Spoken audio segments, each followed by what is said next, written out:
Pues vamos a comenzar con el hilo de la Revolución Francesa. Bueno, con el hilo, no vamos a comenzar, vamos a continuar, mejor dicho.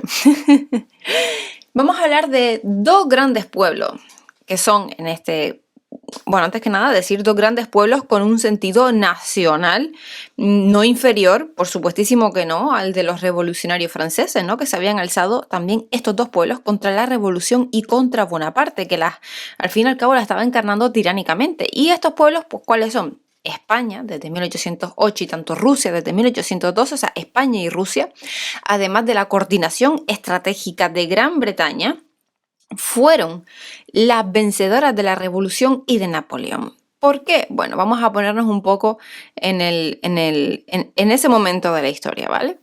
En España, tanto el pueblo, la iglesia, las fuerzas armadas se unieron bajo la evocación de una monarquía prisionera, que al fin y al cabo pues había abdicado abyectamente en Bayona, ¿no? Cuando esos españoles empezaban a morir por ella en Madrid a primeros de año de 1808. No solamente la corona en favor del usurpador y su hermano, sino también ya lo que es la historia, la dignidad y el honor de España. Porque la verdad es que este fue un episodio bastante vergonzoso que los españoles quisimos ignorar para alzarnos contra la Revolución Francesa en nombre de un rey felón, que era Fernando VII, que nos había traicionado en Bayona, ¿no? Un acto propio también de quien poco antes había derribado a su propio padre, que era Carlos IV, y que encima había denominado públicamente prostituta a su madre María Luisa. Pues imagínense, ¿qué amor va a sentir este hombre? Ninguno, ni a su madre. Pues bueno. El pronunciamiento militar en torno a la fiesta de San Fernando, que fue a fines de mayo de 1808, y también el pronunciamiento popular de esas juntas provinciales fue lo que iniciaron la Guerra de la Independencia, en la que al fin y al cabo, pues se combinaron la voluntad popular de resistencia, la cruzada proclamada por la Iglesia, las juntas provinciales de tanto notables como plebeyos, las unidades militares. Todos ellos lograron victorias trascendentales, por ejemplo como la de Bailén, que fue, un acertadísimo planteamiento de Estado Mayor. O, por ejemplo, la increíble defensa terrestre y naval de Cádiz, ¿no? Esa coordinación militar y estratégica de Gran Bretaña, que al final logró el mando único en España para el duque de Wellington, o incluso la eficacísima colaboración del pueblo en armas, la guerrilla en estrecha comunicación con las unidades militares. Estas fueron las causas de la victoria española contra Napoleón entre 1808 y 1814, o sea, hasta sus tropas fueron expulsadas de España. Y todos los españoles sabían que habían expulsado no solo a un tirano, sino a la revolución de la que era portaestandarte. Lo echaron al precio de 1 millón larguito de muertos españoles, tal vez unos 200.000 franceses, o sea, al precio de una división más que duradera, ¿no? Entre las dos Españas, una tradicional, otra moderna, que ya se dibujó claramente dentro del patriotismo general y antinapoleónico de las Cortes reunidas en Cádiz, jamás tomada por el asedio francés entre 1810 y 1813. Bueno, y para que no sea esto un poquito corto, y espero que tampoco se me quede muy largo, voy a seguir con otra parte que tenía de la Revolución Francesa y así pues ser juntos, y no la voy alargando mucho el hilo porque la verdad es que es bastante larga y es que de verdad hay tantas puertas traseras en esta historia que es una historia muy tóxica, en serio. Pero vamos a hablar de lo que es la síntesis básica de la Revolución Francesa, ¿no? Vamos a hacerlo adaptada pues a un oyente medio, ¿vale? De habla española, pero no va a bastar con la reseña depurada de los hechos. ¿Por qué? Sino que debemos profundizar en las entrañas de la revolución según las últimas investigaciones, que yo sé que ustedes llevan tiempo esperando esta parte. Bueno, y vámonos a apoyar en ese fantástico libro de Chaunu y en una reseña bastante orientadora que escribió hace muchísimos años de un artículo que la verdad que encontré de la que era la revista de La Razón Española, y lo escribió el hispanista francés Arnaud Imats. Y bueno, pues hace la verdad que una referencia bastante completa a la magnífica producción histórica, cuando el Bicentenario, con una perspectiva bastante crítica que, como ya dije en su momento, anuló casi por completo esos residuos tenaces de la historiografía jacobina y ya no digamos más marxista, ¿vale? Entonces Chaunu dice, preguntemos a los campesinos belgas, alemanes, españoles, a todos los pueblos de los territorios invadidos, incendiados y despoblados, a las víctimas de la política localmente agresiva y belicista. ¿Qué piensan de sus liberadores, de sus saqueadores, del retorno de una soldadesca desconocida en Occidente desde la Guerra de los 30 años? Y ellos dirán lo que pensaban del modelo francés identificados con la revolución.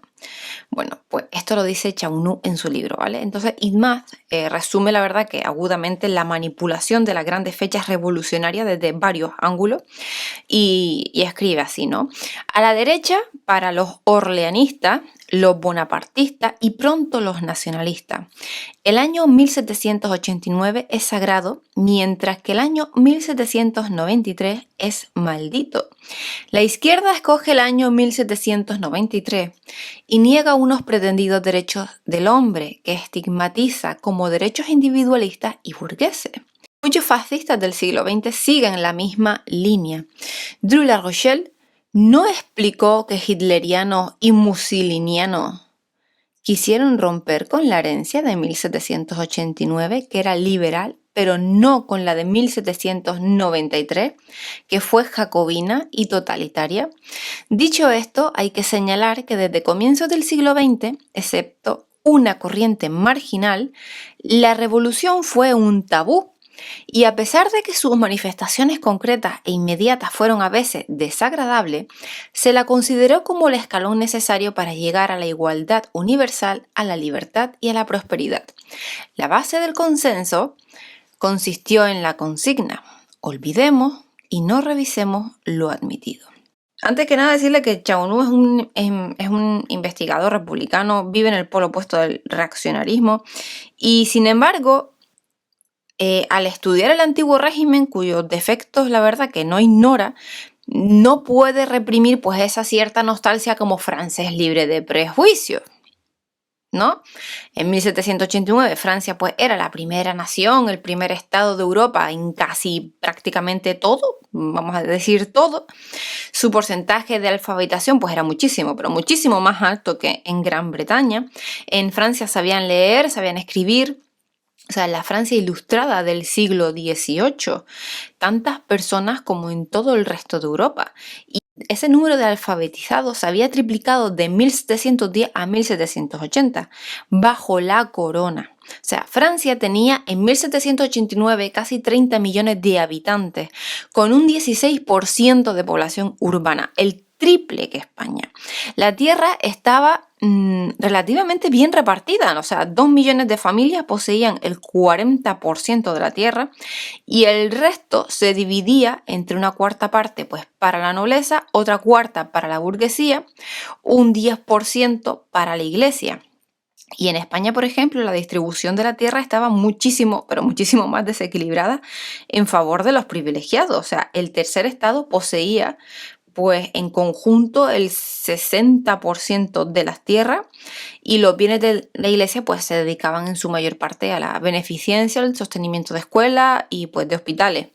Es cierto, ¿no?, que la nobleza gozaba de privilegios señoriales vejatorios más que efectivos, pero la revolución arregló poco las cosas en servicio de los desheredados. O sea, la revolución lo que hizo fue aumentar los impuestos en el campo, donde la presión fiscal de 1815 equivalía a la de 1789, después ya del baño de sangre. O sea, los cambios sociales, aquí ya empieza a resumir Yilmaz, no afectaron ni siquiera a una décima parte de la población.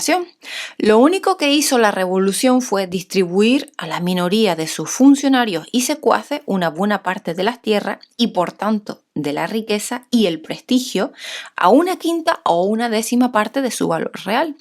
Toda la reforma rústica se redujo, pues algunas permutaciones en la cumbre. Pues lo mismo, o sea, lo que estaba diciendo. O sea, la presión fiscal en la Francia de 1789 es la mitad que en Gran Bretaña. Francia es se puede decir como se le conoce hoy en día, hubiera sido un paraíso fiscal, ¿vale?